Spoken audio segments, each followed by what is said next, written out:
men tavba qilmoqchiman. Shayton qiyofasidami yoki inson, hozir umuman ahamiyati yo'q. Alayhilana bo'lgan shayton Muso alayhissalom oldiga kelib so'rabdi: "Ey Muso, sen Allohning rasulisan. Men uchun Allohga duo qilib, shafaat so'ra. Men tavba qilmoqchiman. Alloh mening gunohlarimni kechirsin" deb so'rabdi. Allohning rasuli Muso alayhissalom Allohga duo qildilar: "Ey Allohim, ushbu bandangni, gunohkor bandangni o'zing kechirgin." Alloh Muso alayhissalomni duolarini qabul qilib, faqat bir shart evasiga shaytonni kechirishni aytibdi. Alloh azza va jallaning talabi iblis asli jannatdan haydalish sababi bo'lgan Odam alayhissalomga sajda qilish edi. Uning qabriga borib sajda qilsin. Shunda men uni gunohlarini kechiraman.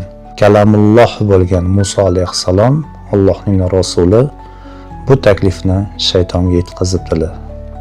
Shunda shayton men Odam alayhissalomni tirikligida sajda qilmagan, uni o'lganidan keyin qabriga borib sajda qilamanmi?